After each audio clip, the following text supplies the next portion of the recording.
Good afternoon, ladies and gentlemen, and welcome to another episode of Talking About Congo.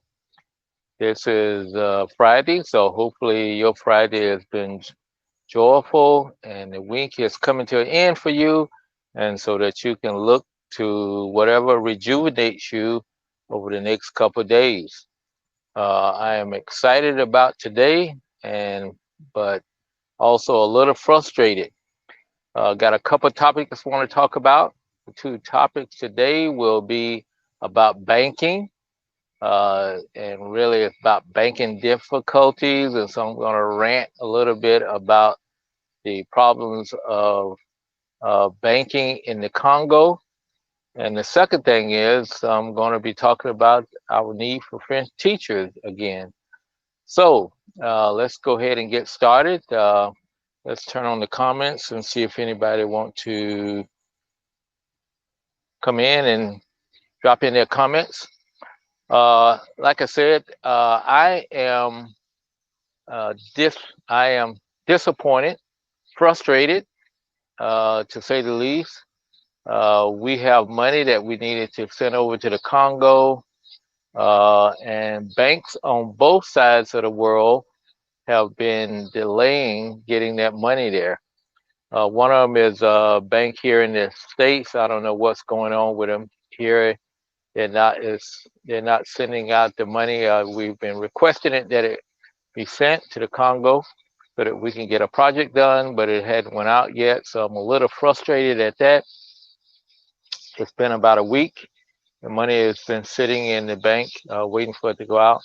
Luckily, it's not my bank, and unfortunately, it's not my bank, whichever way you want to look at it, because if it was my bank doing that, I would have been upset and probably be down there making a ruckus. However, it was from the agency who was giving us the money, the Rotary Club, and their bank is kind of holding up on sending out the money for whatever reason. Either they're swamped with different tasks and they think uh, whatever, it fell off on the floor and they got thrown in the trash can or whatever the case may be. I don't know why it hadn't went out. Uh, But my bank use Chase, and Chase, you can do everything yourself online. You fill out everything, and you just push the button, and it goes. So you don't even have to deal with the bankers person or anything. And that's one of the reasons why I really enjoyed dealing with Chase, because you can do everything yourself, and especially with the traveling and stuff that I do, both here in the United States and also around the world, you can't afford to have banking delayed because you have to go into a branch to do it. And on the other side of the world, as I mentioned earlier, Congo seems to change the rules from time to time, from place to place. So all of a sudden this morning I was laying in the bed trying to get some rest, taking a late snooze on Saturday morning. And guess what? My phone was ringing, and it rang a couple of times. And I thought, that's unusual for somebody to call me, uh, so early in the morning on a Saturday morning, and also two or three times in a row. So I finally got up, went and got my phone and looked at it, and it was a call from the Congo.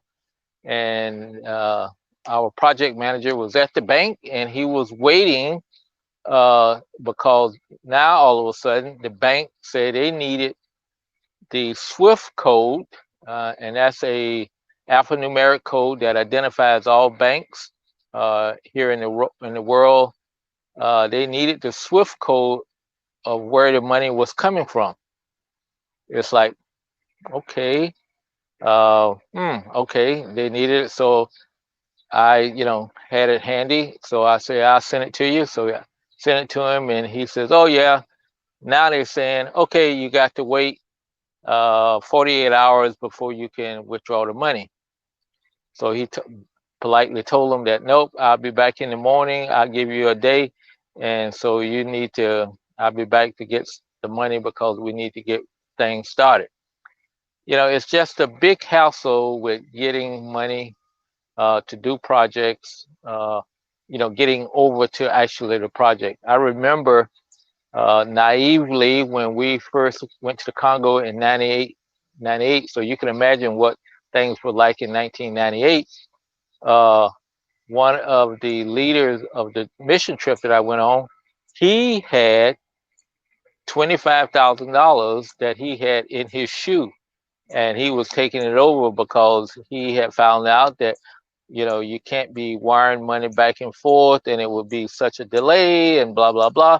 So he carried $25,000 in cash. I have never carried that much cash in my life. And I don't think I've ever even counted $25,000 in cash to be Pacific. So anyway, that's the way it is in the Congo because it's a cash society, and with a cash society, they take dollars, but you got to have the dollars with you.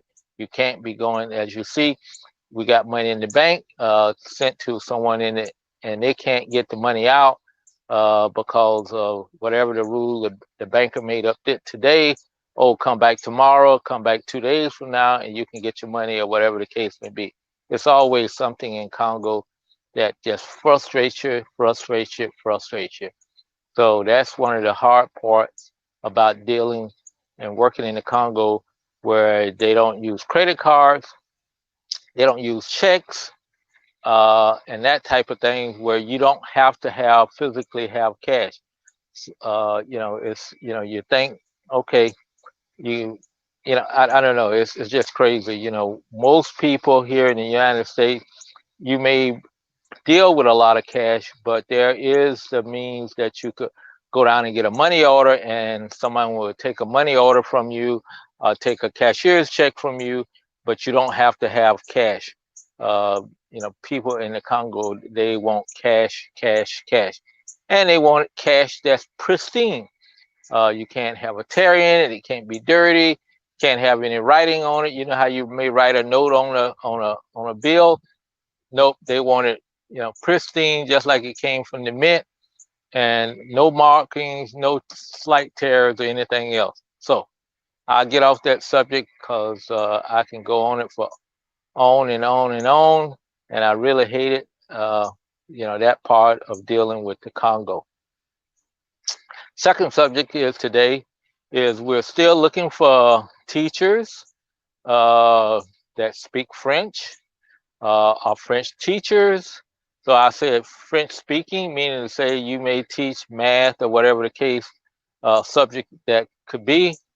We don't care as long as you can speak French, because the teachers in the Congo, they may speak a local language, but they should know enough French to carry on a conversation. So we need French speaking teachers, and we're looking for teachers now because we want to start this group of trying to talk to the teachers to find out what their life is all about, and you can tell them what your life is about. It's strictly volunteering. It's all going to be done over the internet. So no chance of catching a virus or nothing like that, and you don't have to take off. It may only take an hour of your time, maybe once a month, to talk to them and to learn about what some of the challenges that they're facing in the Congo. So we're looking for, uh, even if we may get to the point where even if you just know French and would be interested in doing that, we would also accept you in that um, for the program and to get it started. So thank you so much. This has been Woody Collins with Congo Helping Hands, and this has been another episode of talking about the Congo, and we will see you tomorrow. Tomorrow will be Sunday. So Sunday afternoon. No, today is Friday. Gee, I'm losing track of days, but I'm sure you've lost track of days with how everything is going on. Today is Friday, so tomorrow is Saturday. And so we will see you on Saturday, and we will again talk about something that's on my mind about the Congo that's worth talking about. Thank you very much. Take care, be blessed, and we will talk to you then.